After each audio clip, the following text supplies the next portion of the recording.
Hey, everybody. Welcome to today's call. My name is Vitaly, and I'm joined by my good friend and business partner, Chris Arias. And together we are on the Raise Ready Systems team, where we have a marketing platform that connects accredited investors, family offices, and RIAs to your private equity offerings. And so in this video, we're going to be talking about the impact and the efficacy of advertising on social media.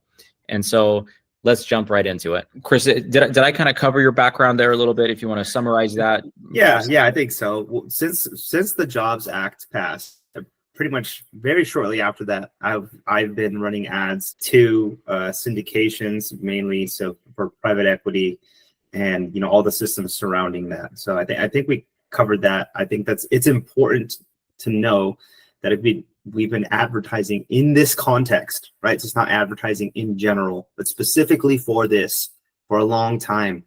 And it's a ever evolving landscape. And here's what I want to say off the top before we kind of dive into questions. You might be thinking, hey, I'll just hire somebody who knows ads, right? That's like saying, all the people you see on the 405 freeway, people just driving on the roads anywhere you are, and seeing those drivers and say, yeah, those people are ready for NASCAR.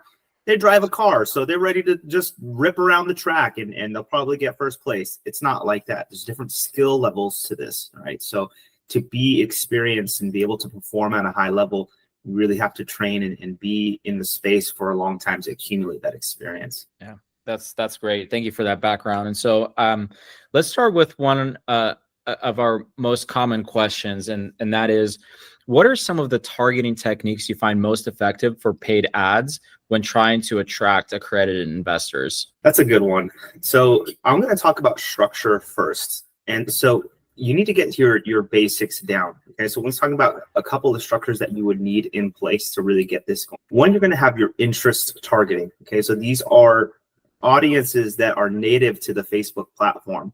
These are always changing as well. There used to be one in 2022 called accredited investors. Okay, it was literally just a targeting option called accredited investors. That's gone now, right? And the things that you like and see, I mean, back in the day, it was like the golden era. You could just target people by their income. You still can, but it's in a range now. These targeting options are constantly coming and going. So your interest targeting, okay? And then you're going to have your plugged in audiences with data. We're going to dive deep on that one. I think that's really important to talk about. From that list, you can create a lookalike audience, okay? So lookalike audiences are very important, but they need to be based off really good, clean, powerful data, right? And then you have your remarketing audiences. So all the three audiences that I just mentioned are being hit with the ad over and over again. So they're continuing to see it. The opportunity continues to get in front of them, right?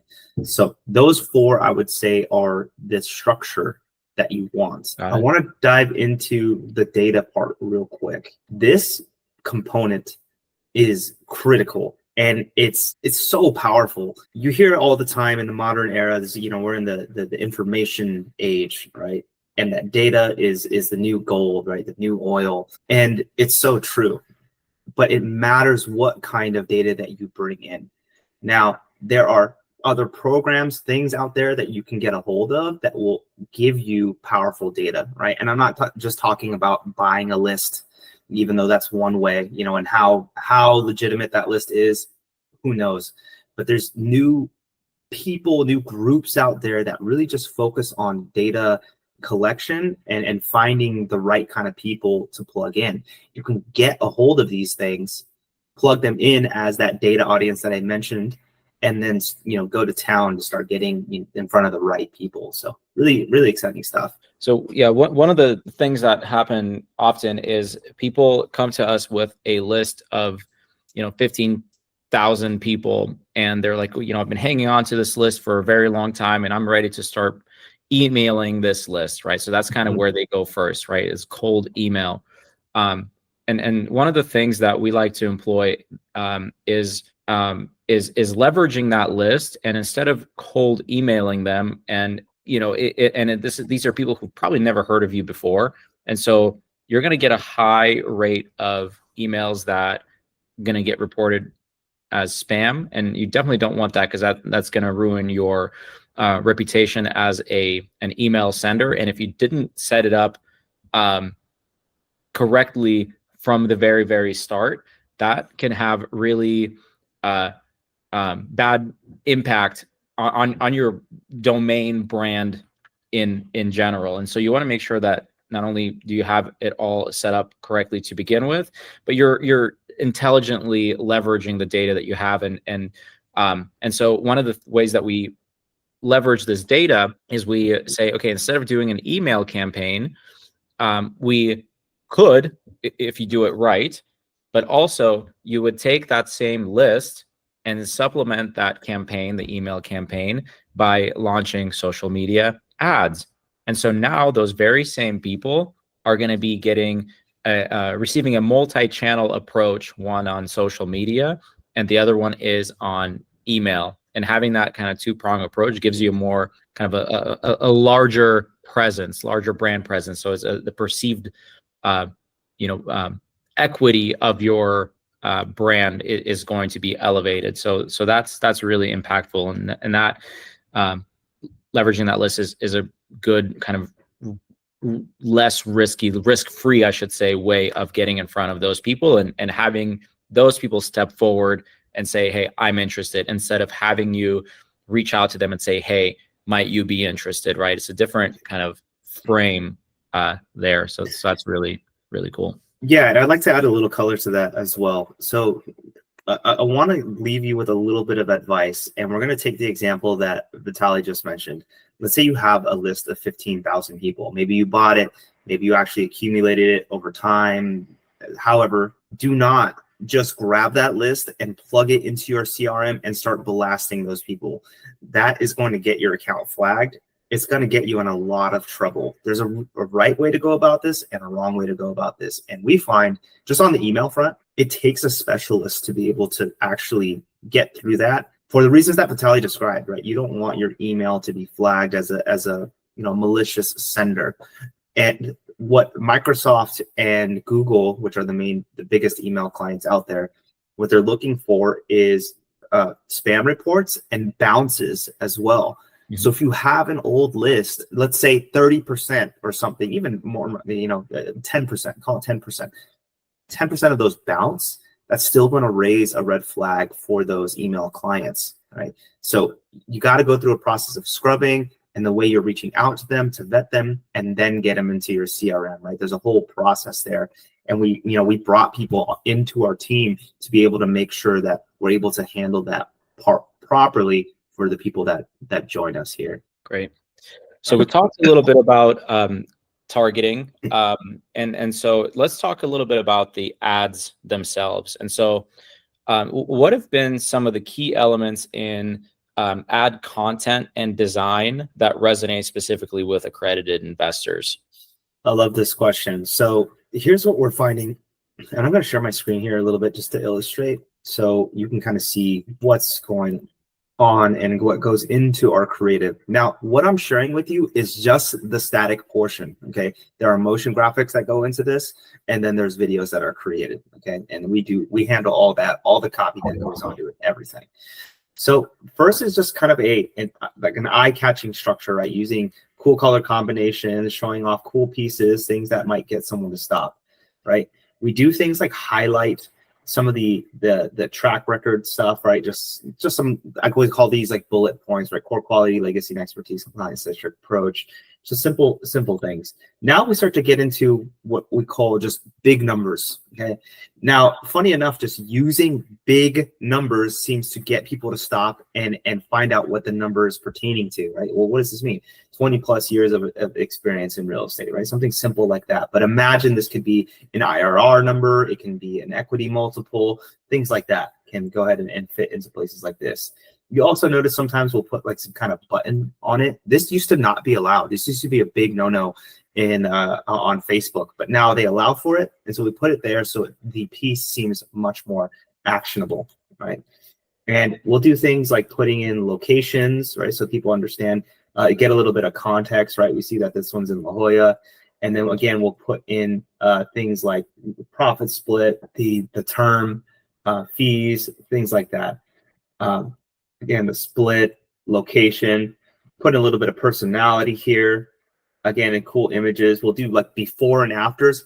Before and afters are time tested pieces that they stand the test of time, is what I'm trying to say here, right?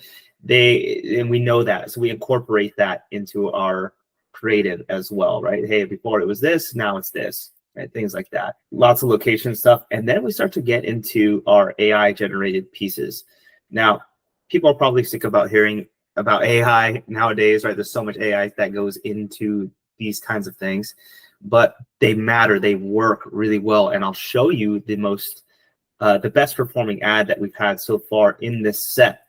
Now, in this set, our best performing ad is this one right here, our luxury ground up real estate projects in La Jolla, and this is a completely AI generated image of people just existing in a beautiful location. It's lush, the ocean's there, people walking around, and people want to be a part of that, right? They want to be a part of that, and so they go ahead and jump in.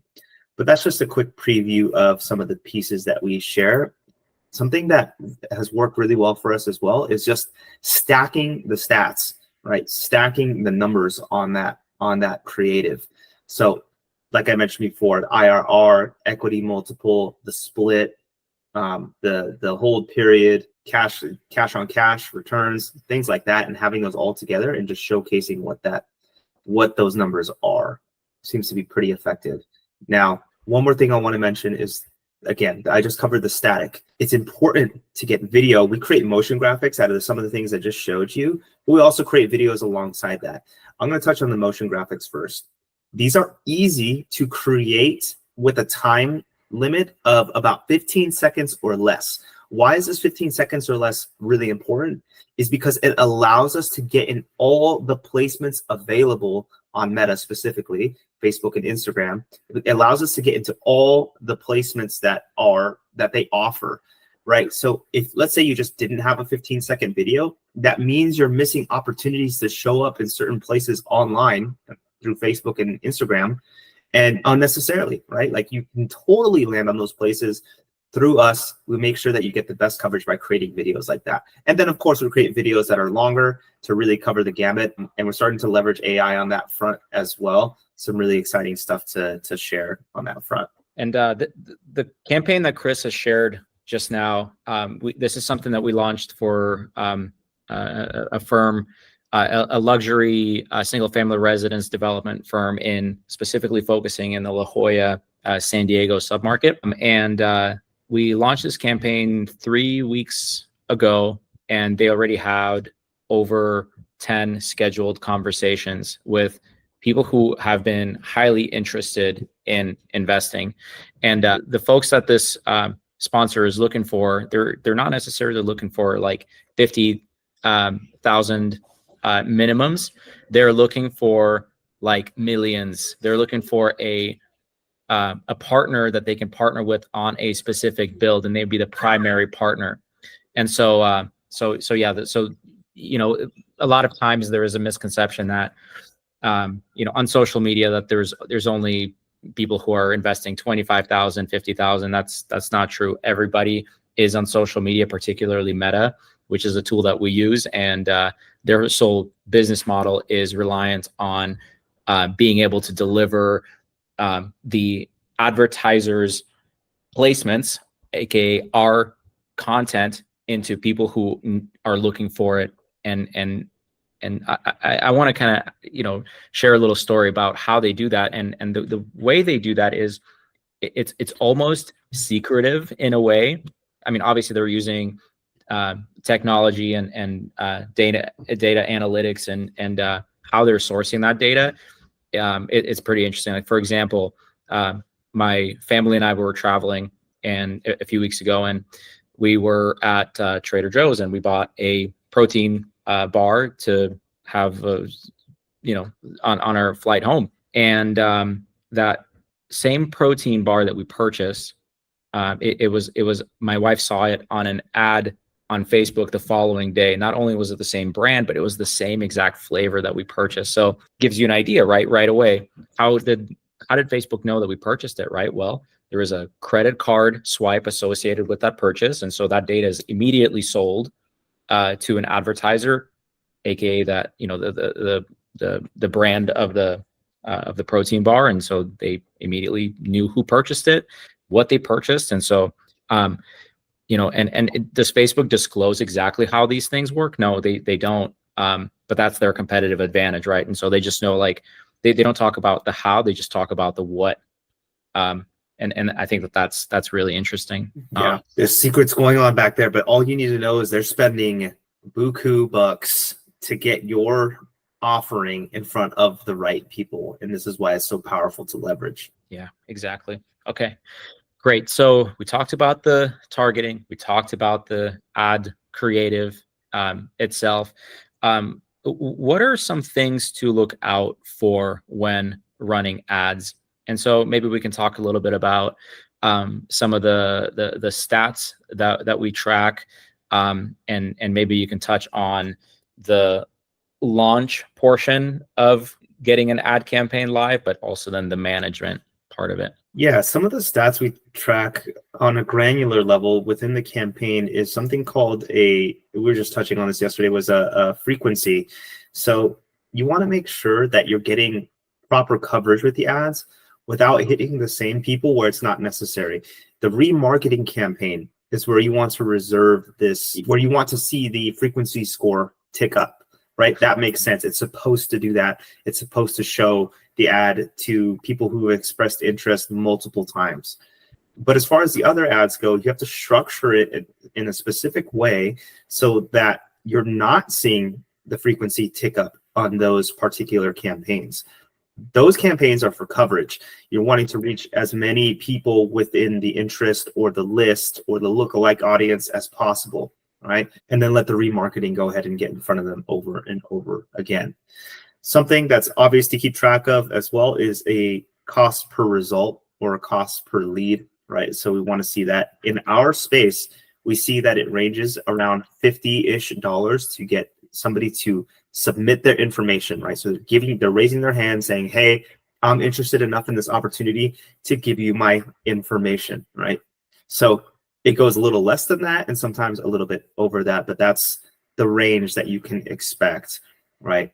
Something we'll also keep track of inside of our ads is simple things like a cost per click, right? A click-through rate. Now, a healthy click-through rate is about 1 to 3%. If you're in that range, you're doing good. If you're above that, time to celebrate, right? You're doing a great job, and the click-through rates are, they're healthy. Something that we keep track of outside of just the ad platform, what we're looking for is, hey, how many people are actually scheduling a call, right? Booking with you right away. Now we have backup systems and protocols in place to go ahead and follow up with people that haven't booked a call, but we keep track of, hey, how many people just booked right away, right? Which is fantastic to see. And, that stat for us has been pretty impressive, very healthy, and the people that we work with are happy with it. Conversations overall, meaning, you've proactively called them or a text conversation is happening leading to a booked call that way, that goes to bolster that number, which I think is great. Vitaly, there was more to that question. What else should I break down here? Well, I think so. What should you be mindful of when launching and managing the ads, right? So is there anything on the launching side, like, for example, yes. Oh, yeah. One of the things that comes up every so often is, when advertising for private equity real estate, oftentimes Facebook misconstrues that advertisement as a housing opportunity. So can you talk a little bit about that? Yeah, I'm so glad you said that. That was the first thing I was going to tackle here. So because a lot of times we deal with real estate, right? No, particularly real estate investments, multifamily, mobile home parks, things like that. Facebook AI, because they have a huge team, but clearly they can't cover it all. Their system is going to probably flag your ads in the beginning. And you need to know how to get in touch with the Facebook ads team in order to appeal this, and the right way to go about appealing this, right? So one thing I'll say is you got to stay a little calm and collected. I know it can be really, really frustrating, but going off and yelling at someone is going to get you nowhere. In fact, it might just land you in even hotter waters, if you will. So, collect yourself, approach them, let them know, hey, listen, I do not offer housing or credit opportunities in any way, shape, or form. No one could ever hope to achieve a housing situation through our company. We strictly offer investment opportunities. This is regulated by the government, whatever else you want to say in there. We actually have a blog that has a script for that. So you can go ahead and grab that as well and leverage that script to go ahead and communicate with the team. Even that has its own nuance, how you approach the team, how you follow up with them, things like that. Like, for instance, a lot of times they're going to try to get you off the little chat right away because they called you. They say, oh, okay, well, we're giving you a phone call and we're closing this chat. Well, sometimes the phone call won't even connect or won't land, or they don't even make the call and the chat is closed. So we expressly tell them, like, do not close this chat. Keep the chat open until our conversation on the phone is concluded and our situation is resolved. Right? Little things like that. How you follow up with them. Do you appeal the ad first, or do you get in touch with the team first? We find that just getting straight in touch with the team seems to be more effective probably like 90% of the times. A lot of times, the other portion, yes, we'll have to appeal the ad directly and then go to the team and explain the situation. And look, this can burn a lot of your time. If you're the one dealing with this, right? We literally have someone on the team that's dedicated to focusing on this piece, right? Just focusing on handling the appeals before they get into continuing the campaign. So definitely something to watch out for. Something else I want you to watch out for is this. This is something that the Google platform and Facebook ad platform share. They're trying to automate everything and make it something where it's like you don't have to think, right? Oh, you don't have to think, just press a couple buttons here and there and we'll get it all done for you. This turns out to be disastrous. On Facebook's platform, they call it Advantage Plus right now. They just changed the name like less than a year ago. But this Advantage Plus thing is I'm just going to speak candidly, honestly feel like it's just an excuse to spend more of your money. And it doesn't have the yield that you would want it to have. So they're going beyond the audiences that you're selecting and, going into placements that are ineffective. So one of those placements, and I think this kind of falls in line with this question, is the extended audience network. Don't leverage the extended audience network. It puts your ads in places where it's just not effective. If you're marketing on Facebook and Instagram, just keep your ads on Facebook and Instagram. Don't let it send it to some weird news site where somebody's not, it's not as effective, right? So avoid Advantage Plus because it's just going to burn more money and it's not necessarily more effective. And avoid the audience network because it's just putting your ads in places that are not Facebook and Instagram. And you want to be able to track, hey, where's my audience coming from, right? It's a part of attribution. It's important to know that, hey, I know these people came from Facebook or Instagram. Those are some excellent tips, Chris. Thank you so much for sharing. Yeah. So, I think I just want to kind of cap this off and maybe we should have started with this question, but, is advertising on social media, particularly Facebook and Instagram, is it an effective way to bring in accredited leads to begin with? And is it something that people should invest in or not? Overwhelmingly, yes. Okay. There's multiple ways you can go about getting accredited investors, but this is the future, right? I wouldn't even call it the future. This is the now. Everyone, go anywhere in any room. Most of those people will probably be on social media. They're going to be on Facebook and Instagram. If you don't think, a question that we get a lot is like, is my audience really there? Or are my type of people there? As if somehow if somebody makes $100 million, suddenly they become a hermit or something like that. It's simply not the case.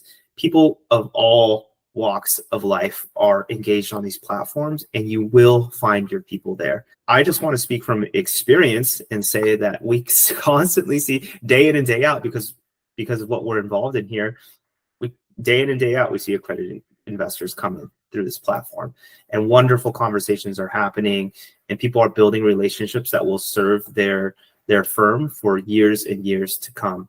So 100% yes to that question, Vitaly. Great.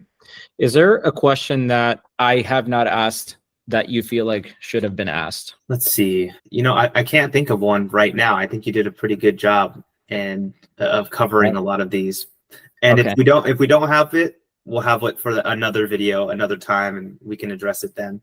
Yeah, and I want to say too, if you're watching this from our email newsletter, or if you're watching this on YouTube, and there is a question that you have that we did not address, comment in the video or respond. Just simply hit reply to the email and just shoot your question, and we can address it on our next call, or we'll just give you a response right there and then. So if this video was useful to you, if it provided value like we intended for it to, give us a thumbs up if you're watching this on YouTube, and make sure to subscribe to our channel. And we have these calls. These calls are happening live every Tuesday at 1 p.m. CST.